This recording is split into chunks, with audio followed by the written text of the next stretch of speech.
Good afternoon, this is Sophia Bianca Ituag. This is my second tutorials para sa graphic design course ko.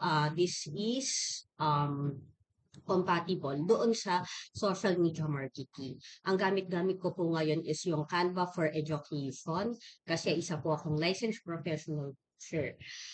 Sa ngayon po, since na-demo ko na kahapon kung paano um, gumawa ng Canva for Education account, which is compatible para dun sa mga K-12 and students and teachers, ipapakita ko naman sa inyo yung interface niya at kung ano yung pinagkaiba niya doon sa free na Canva account. So, punta ulit tayo sa plans and pricing.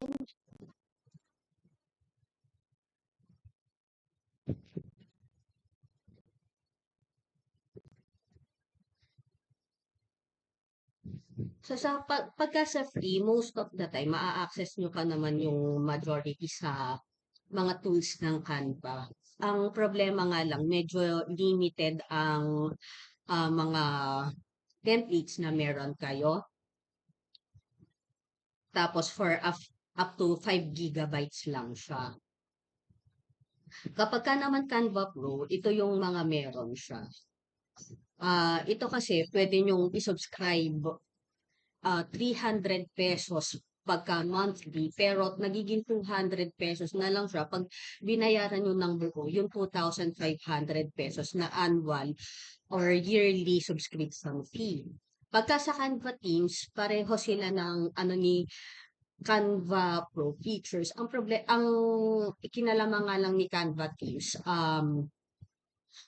pwede kayong makapag-add ng for up to 3 people sa Teams ninyo. Meron rin naman tayong tinatawag na Canva for Education, which is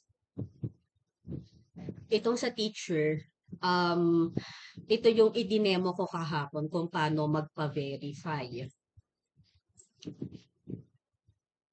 Ang kagandahan dito, meron siyang mga features na mostly katulad ng sa sa Canva Go, yung mga premium tools niya meron din dito sa Canva. Ang limitations nga lang dito sa Canva for Education, mas nag-i-incline kasi yung mga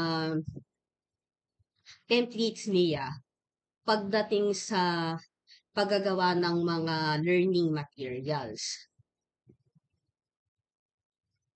Magaganda rin yung mga artificial intelligence niya and pwede nyong via LMS, pwede nyong yung Canva ninyo sa mga Google Classroom, yung at saka dun sa iba pang ginagamit na online platforms for online education. Meron din tayong tinatawag na schools and districts. Dito pumapasok yung plan for Canva Education ng DepEd. So, karaniwan dito sa schools and districts, inire-registered yung school ID at saka employment papers nung teachers. Tapos, ang karaniwang ginagamit dito is yung DepEd, yung email sa DepEd. Yung Canva for Campus naman, siya is for higher education, dun sa mga nagtuturo sa tawag dito, dun sa mga universities. So dito sa Canva, parang malapit-lapit na yung interface niya sa Canva Pro. Dito pwede kayong mag-remove din ng background, mag-resize ng any designs. Pwede rin kayong gumamit ng AI nila. So, kapag katulad ko na gumagamit na nito ng matagal, makikita nyo na dito yung mga dati nyong ginawa. Pero kung halimbawa, bago pa lang kayong nagsa-sign up, blanco pa to. Dito sa folder ng projects, nandito yung dito magsisave yung mga folders or projects na ginawa ninyo. Nandito yung templates. Ito yung mga pwede nyong i-modify kapag halimbawa gusto ninyong mapadali yung trabaho nyo. Tapos meron din kayong brand tool. So ito yung akin. Yung logos, ginawa ko siya sa Adobe Illustrator. Ini-upload ko lang dito. Tapos automatic, napipick up na kasi ni Canva yung mga ginawa mong logo dun sa ibang graphic design tools. So automated na yung pagpipick dito ng kulay. Dito naman yung mga fonts. So ang fonts na karaniwang ginagamit ko is Poppins and Gleeful Indifference. Tapos gumagamit din ako ng Montserrat. So yung brand voice or yung tagline ko is building brands together. So pag nag-view tayo nito,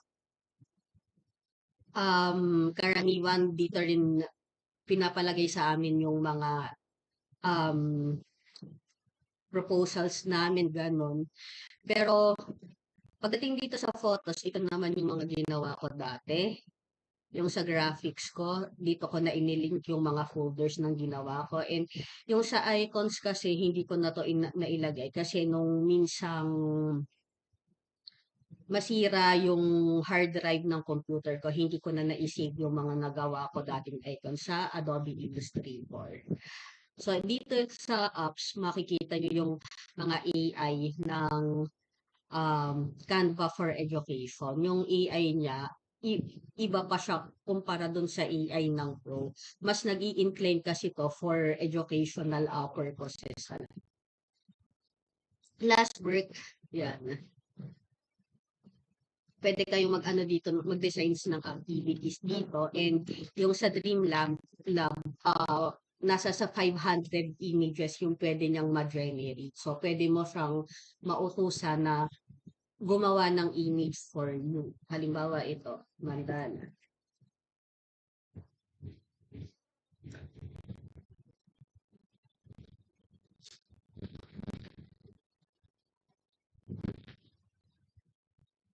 So, yan. May mga na-generate na siya.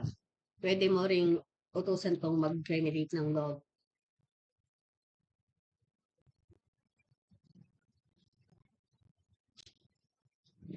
Yan.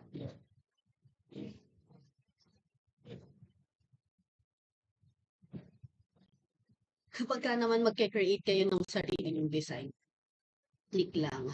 Pwede nyong i-ano dito yung mismong size. Then, halimbawa 1080 pixel by 1080. Yan. Pwede kayong mamili dito.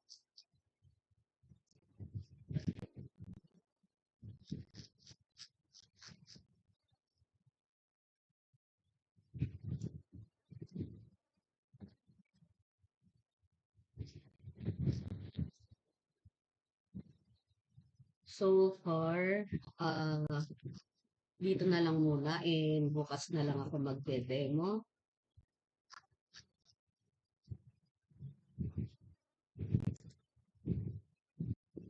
Para sa additional na mga tips and sa mga additional na tutorials ko, pwede kayong mag-subscribe doon sa YouTube ako.